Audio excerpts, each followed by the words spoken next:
Este es el tercer video referente al tema de los dones milagrosos administrados por la Iglesia del primer siglo. En esta oportunidad haremos una comparación entre los dones sobrenaturales de acuerdo a la enseñanza bíblica y los espectáculos de religiosos en la actualidad. El Espíritu Santo es Dios y es todavía omnipotente.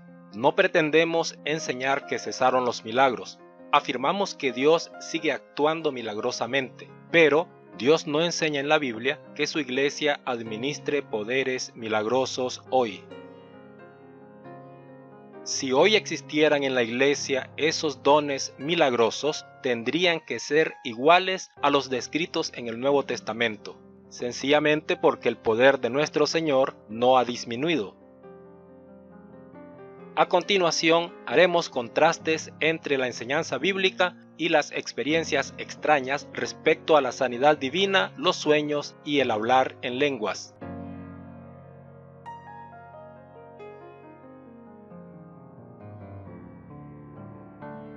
Los engañadores religiosos de nuestro tiempo afirman que ellos no pueden sanar a todos los enfermos. Argumentan que hay limitaciones, esto es, falta de fe de parte de los enfermos. Contrario a esto, encontramos en la Sagrada Escritura que los discípulos del Señor sanaban a todos. Y si alguna vez no pudieron hacer un milagro, fue por falta de fe de los mismos discípulos que aún no habían completado su entrenamiento.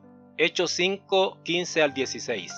Hasta el punto de sacar los enfermos a las plazas y colocarlos en lechos y camillas para que, al pasar Pedro, siquiera su sombra cubriese a alguno de ellos. También acudía a Jerusalén mucha gente de las ciudades vecinas, trayendo enfermos y atormentados por espíritus inmundos, y todos se curaban. Mientras la Escritura enseña que todos se curaban en aquella época por el poder que cristianos administraban, engañadores de hoy pretenden sanar a algunos cuyas enfermedades no son comprobables por vecinos y demás conocidos. Hechos 3, 1 al 10. En cierta ocasión, Pedro y Juan subieron al templo para la oración de la hora de nona.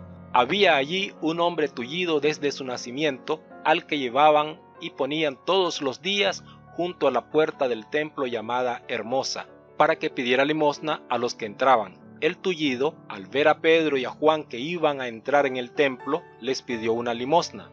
Pedro, fijando en él la mirada, juntamente con Juan, le dijo: «Míranos». Él se quedó mirándolos fijamente, esperando recibir algo de ellos. Pedro le dijo: «No tengo plata ni oro, pero lo que tengo te lo doy. En nombre de Jesucristo el Nazoreo, echa a andar». Y tomándole de la mano derecha, lo levantó. Al instante sus pies y tobillos cobraron fuerza, y de un salto se enderezó y se puso a andar. Entró con ellos en el templo andando, saltando y alabando a Dios. Toda la gente que vio cómo andaba empezó a alabar a Dios, y al darse cuenta que era el mismo que pedía limosna sentado junto a la puerta hermosa del templo, se quedaron estupefactos y asombrados por lo que había sucedido.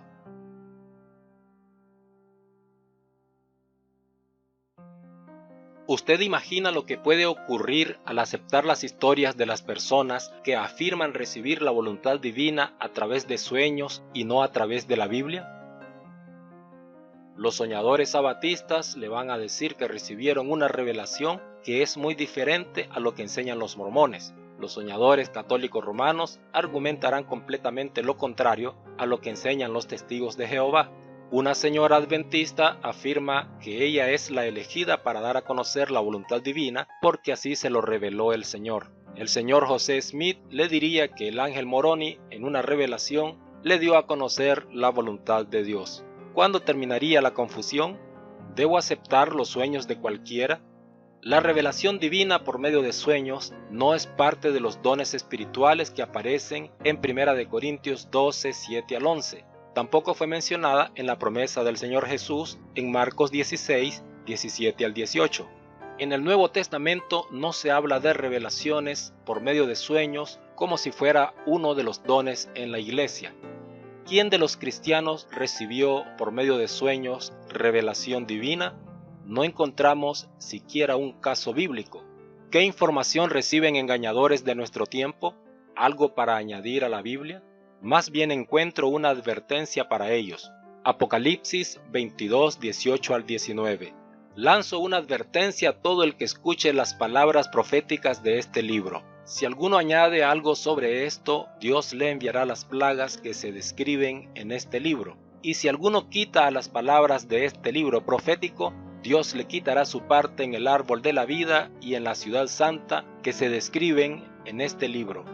Si alguien quiere añadirle a lo que está escrito en Apocalipsis, va a tener problema.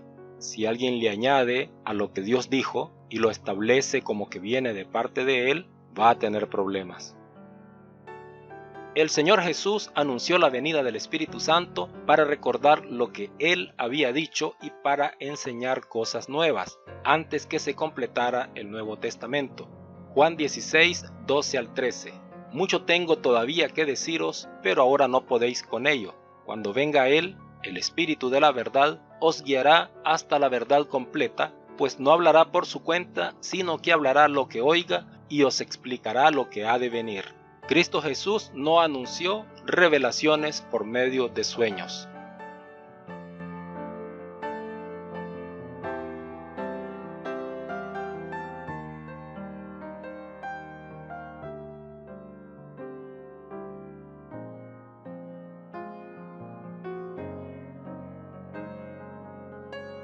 Al menos 4 puntos establecen una clara diferencia entre lo que era hablar en lenguas, según la Biblia, y lo que es hoy hablar en lengua, según engañadores.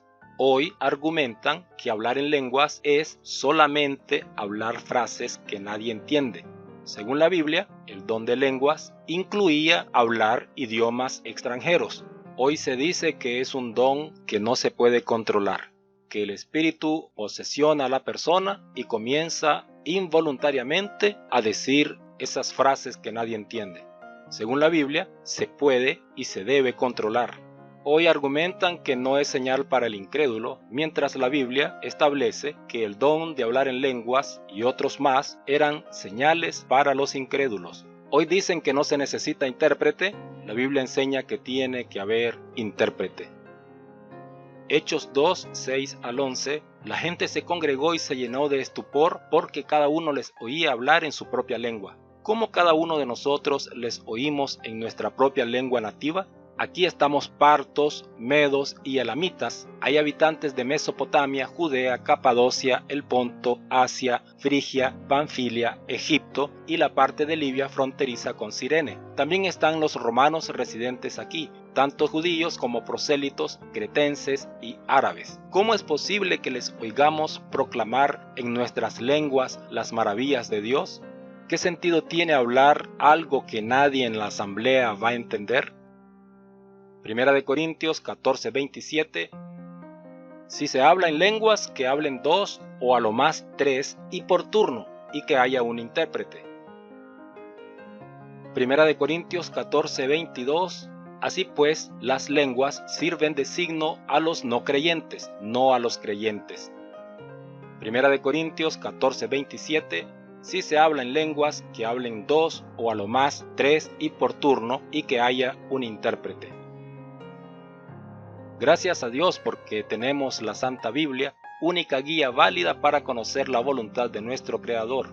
En ella encontramos la información necesaria para entender el tema de los milagros, cómo se recibieron, cuánto tiempo durarían, cuáles eran los propósitos por los cuales la Iglesia administró esos dones milagrosos.